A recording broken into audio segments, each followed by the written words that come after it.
मुख्यमंत्री हिमंता बिस्वा शर्मा जी, मंच पर उपस्थित अन्य सभी महानुभाव, भाई और बहनों, आज कार्तिक पूर्णिमा का पावन अवसर है। आज देव दीपावली मनाई जा रही है। मैं देश भर के लोगों को इस पर्व की शुभकामनाएं देता हूं। आज गुरु नानक देव जी का 555वां प्रकाश पर्व भी है।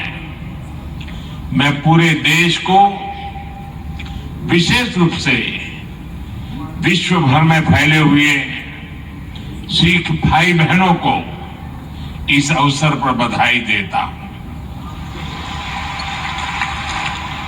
आज पूरा देश जनजातीय गौरव दिवस भी मना रहा है। आज ही सुबह में बिहार में जमुई में भगवान बिरसा मुंडा की 150वीं जयंती के कार्यक्रम में शामिल हुआ और अब शाम को यहां पहले बोडो महोत्सव का शुभारंभ हो रहा है। फर्स्ट बोडोलैंड फेस्टिवल में असम समेत देश के अलग अलग राज्यों से बोडो समुदाय के लोग आए हैं। शांति के, संस्कृति के, समृद्धि के नए भविष्य का उत्सव मनाने के लिए जुटे सभी बोडो साथियों का मैं यहां अभिनंदन करता हूं।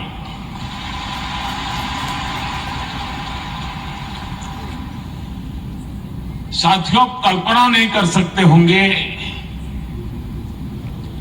कि आज का ये अवसर मेरे लिए कितना इमोशनल है। ये पल मुझे भावुक करने वाली पल है, क्योंकि शायद ये दिल्ली में बैठे बैठे एयर कंडीशन कमरों में बैठ करके भांति भांति की थियरियां लिखने वाले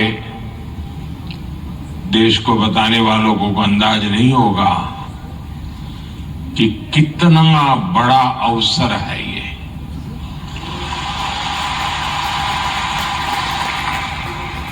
पचास साल का रक्तपात, 50 साल तक हिंसा, 3-4 पीढ़ी के युवा इस हिंसा में खप गए। कितने दशकों बाद बोडो आज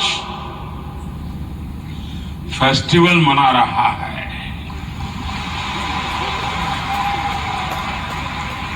और रणचंडी नृत्य ये अपने आप में बोडो के सामर्थ्य को भी परिचित करवाता है।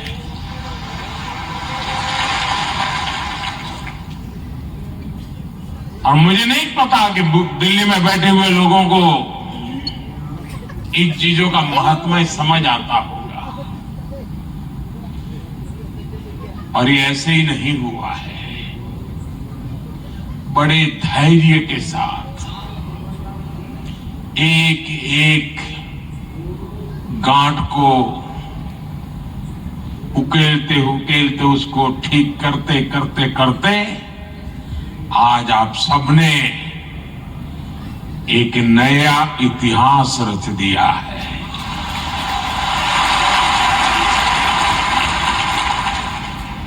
मेरे बोडो भाई और बहनों, साल 2020 में बोडो पीस एकॉर्ड बोडो शांति समझौते के बाद मुझे कोकराझार आने का अवसर मिला था।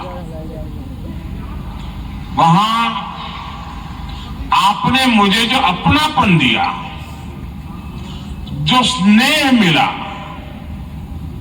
ऐसा लग रहा था कि आप मुझे अपना ही एक मानते हैं, अपनों में से एक मानते हैं।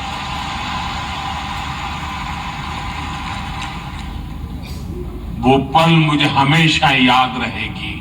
लेकिन उससे ज्यादा कभी कभार तो एक आध बड़ा अवसर, एक वातावरण, उसका असर होता है, लेकिन यहां ऐसा नहीं हुआ। आज 4 साल के बाद भी वही प्यार, वही उत्साह, वही अपनापन। कोई कल्पना नहीं कर सकता साथियों कि मन को कितना भावुक बना देता है। और उस दिन मैंने अपने बोडो भाइयों और बहनों को कहा था कि बोडोलैंड में शांति और समृद्धि की सुबह हो चुकी है।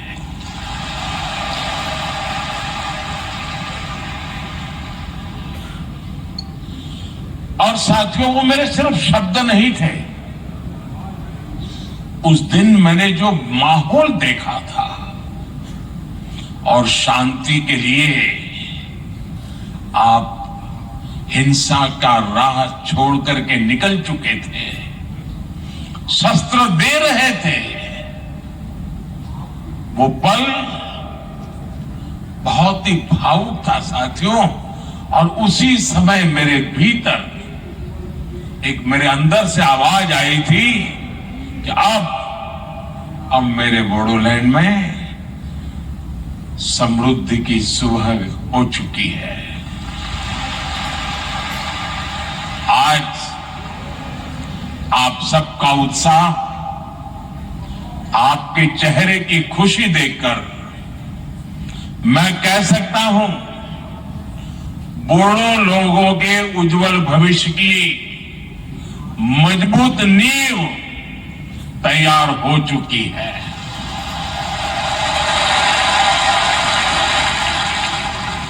पिछले 4 वर्षों में बोडोलैंड में हुई प्रगति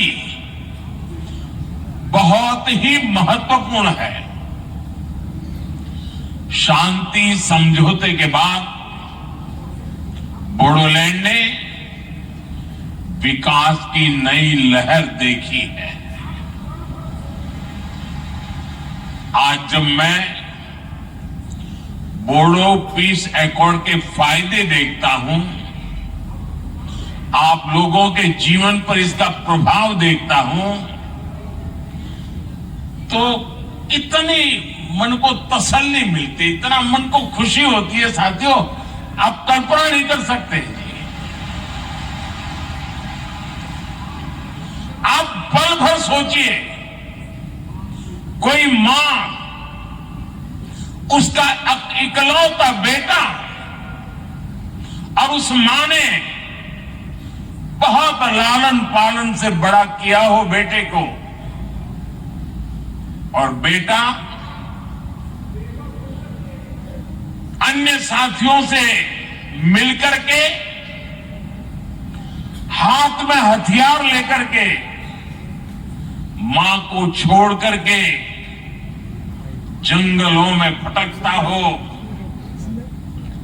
उसने जो राह चुनी है उसको पाने के लिए किसी की भी हत्या करने पर तुला हुआ हो, मां बेबस होकर के निराशा में दिन काट रही हो, और एक दिन पता चले कि मां, तेरा बेटा उन शस्त्रों को छोड़ करके अब तेरे पास वापिस आया है।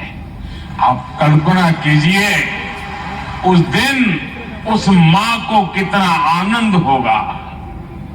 आज पिछले 4 साल से मैं वो ही आनंद की अनुभूति करता हूं। मेरे अपने, मेरे नौजवान साथी मेरी प्रार्थना को स्वीकार करके वापस लौट आए और अब हिंदुस्तान का भविष्य बनाने में कंधे से कंधा मिलाकर के मेरे साथ काम कर रहे हैं। ये मेरे जीवन की बहुत बड़ी घटना है साथियों।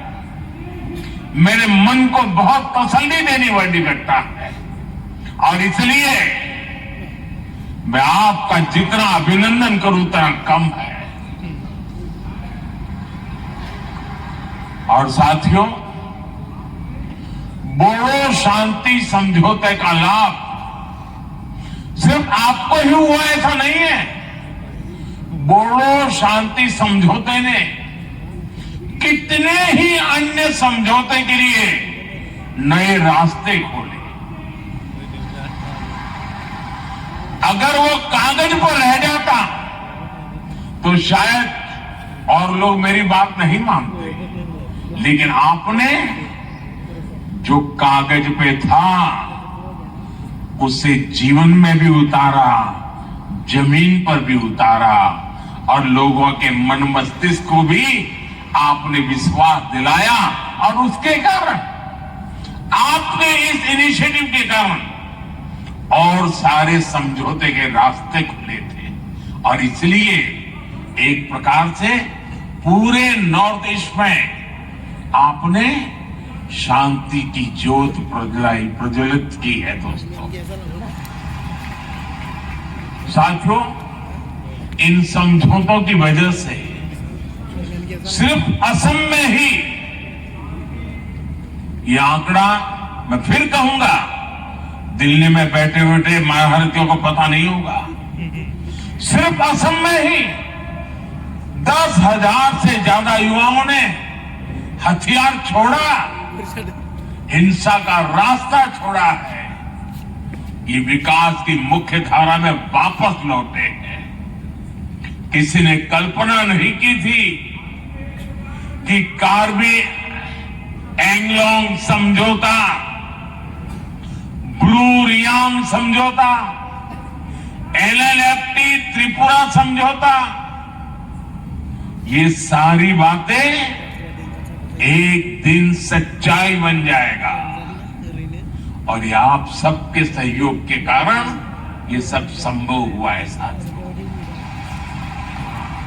और इसलिए एक प्रकार से मैं आज, पूरा देश जब जनजातीय गौरव दिवस मना रहा है, तब जब आज भगवान बिरसा मुंडा की जयंती है, तब मैं आज यहां पर आप सबको थैंक यू कहने के लिए आया, धन्यवाद कहने के लिए आया, आपके परिवारजनों को प्रणाम करने के लिए आया।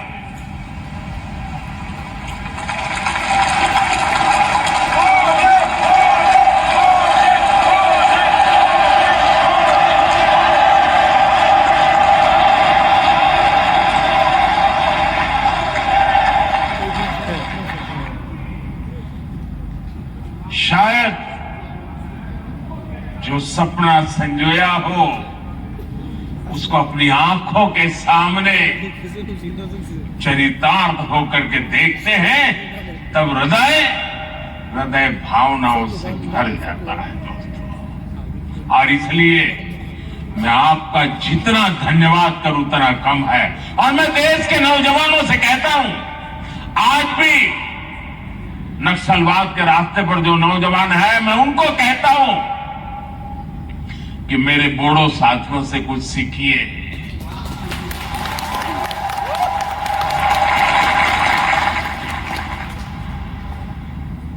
बंदूक को छोड़िए, बम बंदूक पिस्तौल का रास्ता कभी भी परिणाम नहीं लाता है। परिणाम बोडो ने जो दिखाया है ना, वो ही रास्ता लाता है। साथियों, विश्वास की जिस पूंजी को लेकर मैं आपके पास आया था, आप सबने मेरे उस विश्वास का मान रखा, मेरे शब्द की इज्जत की और मेरे शब्द की आपने इतनी ताकत बढ़ा दी है कि वो सदियों तक पत्थर की लकीर बन गया है। दोस्तों, और मैं भी, हमारी सरकार, असम सरकार आपके विकास में कोई कोर कसर बाकी नहीं छोड़ रहे हैं। साथियों, केंद्र और असम की सरकार बोडो टेरिटोरियल रीजन में बोडो समुदाय की जरूरतों और उसकी आकांक्षाओं को प्राथमिकता दे रही है। बोडोलैंड के विकास के लिए केंद्र सरकार ने 1500 करोड़ रुपए का विशेष पैकेज दिया है।